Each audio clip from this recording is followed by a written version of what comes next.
Begini, kenapa kita selalu menganggap yang agung itu di atas? Karena kita merasa rendah. Orang rendah kan memang merasa di bawah. Dan Rasulullah pun pakai hadis, tangan di atas lebih baik daripada tangan di bawah. Artinya di atas lebih mulia dari di bawah. Kalau Allah dikatakan di bawah, berarti nggak mulia dong. Tangan di atas lebih baik dari tangan di bawah. Apakah itu tangan di atas, tangan di bawah artinya? Apakah memang tangan di atas, tangan di bawah maksudnya? Bukan, pemberi lebih mulia daripada penerima. Jadi bukan karena tangan di atas berarti di atas, bukan. Ngasih itu kadang-kadang di bawah. Yang nerima malah dari atas. Coba ayo praktekkan ayo. Ayo, mana? Yang di atas mana? Coba. Ini, ayo berdiri.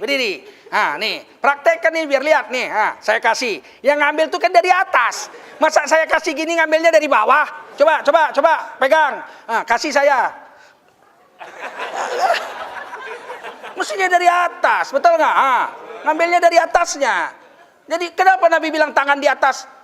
Maksudnya tangan di atas itu bukan arti sebenarnya, arti kiasan aja. Justru yang memberi di bawah, yang ngambil dari atas, betul nggak? Itu paham nggak? Nah, jadi Tuhan itu tidak bertempat. Kalaulah berdasar Quran bahwa Nabi itu dialog dengan Allah di mustawa, berarti Allah di mustawa. Berarti Allah juga di atas gunung Tursina. Karena Nabi Musa dapat perintah Tuhan di atas gunung Tursina. Berarti kan Allah di atas gunung juga. Ayo, pilih mana? Di mustawa atau di atas gunung? Dua-duanya tidak. Jawaban kita. Kenapa Nabi jumpa Allah di mustawa? Kenapa Nabi Musa dapat wahyu dari Allah dan berdialog dengan Allah di gunung, di atas gunung Tursina? Jawabnya karena Nabi Musa dan Nabi Muhammad setinggi apapun kemuliaannya, beliau berdua ini tetap makhluk. Nabi Muhammad tetap makhluk, betul. Makhluk memerlukan tempat, betul. Bukan Allahnya yang memerlukan tempat, Nabinya yang memerlukan tempat. Dimanapun Nabi mesti pakai tempat, betul.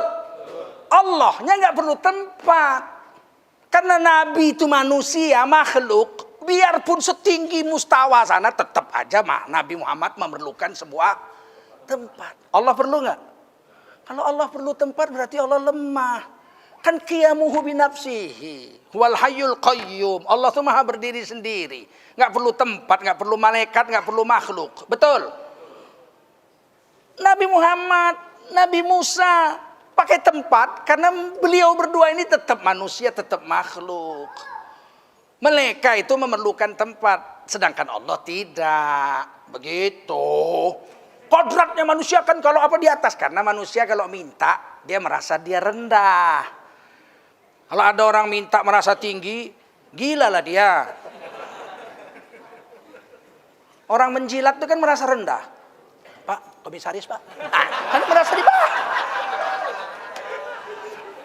Paham? Ar-Rahmanu 'alal arsy istawa. Ar-Rahman, Tuhanmu yang Maha Pemurah itu istawa di atas arasy. Istawa bukan bertempat tinggal. Arti istawa itu menurut ulama salaf, bukan ulama salafi. Ulama salaf, ulama terdahulu, ma'adri bimaknahu. Nggak tahu artinya apa, terserah aja sama Allah. Baca aja Ar-Rahmanu 'alal arsy istawa titik, nggak dibahas-bahas artinya. Begitu. Tapi ada Imam Maliki mengatakan maknahu maklum, artinya maklum. Maklum indallah, diketahui oleh Allah, bukan diketahui oleh kita. Kita baru tahu artinya istawa nanti di hari kiamat.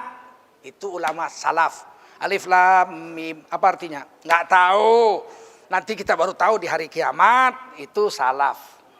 Hamim, apa artinya? Nggak tahu. Nanti kita baru tahu di hari kiamat. Itu salaf. Nun, apa artinya? Nggak tahu. Nanti di hari kiamat baru tahu. Itu ulama salaf. Nggak boleh dibahas. Nun, apa artinya? Jauh di sana. Oh, nun, jauh di sana. Oke? Kalau ulama khalaf diartikan itu Ar-Rahmanu 'alal arsy istawa. Allah Tuhanmu yang Maha Pemurah istawa di atas langit, kan, di atas arasy. Nah, istawa itu artinya apa? Menguasai dan memerintah arasy. Dari mana tahu? Dari ayat yang mirip dengan itu. Wa huwa rabbul arsyil azim. Dialah Tuhanmu Rabb yang maha mengatur. Arasnya yang agung. Kalau gitu istawa di situ mengatur. Kalau bertempat, enggaklah disebut Rabb.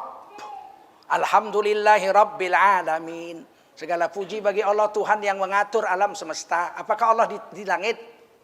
Di langit? Bukan. Di alam semesta? Bukan. Allah mengatur bumi. Allah di bumi? Tidak. Kalau gitu wa huwa Rabbul Arsyil Azim. Allah mengatur arasnya yang agung. Apakah Allah di aras? Apakah mengatur harus duduk situ? Hah? Enggak. Kira-kira begitu. Udahlah. Peristiwa ini nggak usah lancang mulutnya. Kucubitkan bibirnya nanti. Udah ratusan tahun masalah ini udah diselesaikan oleh ulama-ulama kita yang besar-besar. Ya nggak usah model kalian baru ngaji di Google aja udah bahas-bahas itu. Udah dibahas oleh ulama-ulama besar-besar masalah seperti itu. Imam Nawawi, Imam Ibnu Hajar, Imam Asy'ari sudah membahas itu. Sudah terbagi dua ulama. Satu ulama salaf membiarkan saja tanpa membahasnya. Satu lagi mentakwilkan menurut ayat Al-Quran yang lain. Paham? Misalnya, ya iblis, ma mana'aka antas juda bima khalaqtu biyadai. Hei iblis, kenapa yang menyebabkan kamu enggan sujud kepada makhluk yang langsung kuciptakan dengan kedua tanganku? Itu terjemahannya. Terus berarti Allah tangannya dua. Begitu juga mereka katakan. Tidak, tapi dibilang ini dengan kedua tanganku. Dalam ayat lain ada wassama abanaiha bi'aid, dan langit itu dibuat dengan banyak tangan. Ayo, yang mana tangan Allah itu, dua apa banyak? Kalau dua kalahlah berantem sama Tuhannya orang Jepang. Orang itu Tuhannya 1000 tangannya. Dipegang tangan Tuhan kita dua, dikeplai pakai 999 tangan. Jadi tentulah tidak dibilang tangan Allah itu dua. Itu ayat ditakwilkan. Kemana? Ke surah Yasin. Ini bukan ke akal kita. Itu yang tuduhan keji. Mentakwilkan Quran pakai akal. Kayak Yahudi. Enggak. Mana ada ulama kayak Yahudi. Dia terjemahkan ke Quran yang lain. Surah Yasin. Innama amruhu idza arada syai'an ayyaqula lahu kun fayakun. Allah kalau mau menciptakan sesuatu tinggal perintah jadi. Maka serentak dengan perintah Allah jadi. Masa bikin Nabi Adam harus pakai dua tangan, dikuruwel-kuruwel kayak istri kita bikin roti cane begitu. Paham? Ini tauhid, jangan main-main. Saya serius urusan ini. Lebih baik Anda ikut dua saja, salah satu. Salaf, ulama salaf diam, tidak membahas apa-apa.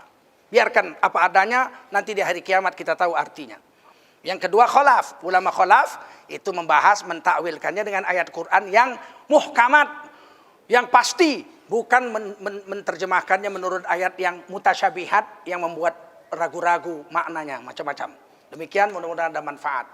Terima kasih atas segala perhatian. Saya senang sekali ngaji ini banyak. Saya ini darah saya 100/60. Pusing kepala saya 2 hari. Tapi itulah saya ngajar hilang sakit saya. Nah, itulah enaknya enggak. Mungkin ulama kalau mau membunuh ulama gampang. Larang ngajar aja gitu. Dilarang dia ngajar, matilah dia. Begitu aja. Subhanallah bihamdi, subhanakallahumma wa bihamdika, asyhadu an la ilaha illa anta astaghfiruka wa atubu ilaik. Subhana rabbika rabbil izzati amma yasifun. Wassalamun alal mursalin walhamdulillahi rabbil alamin.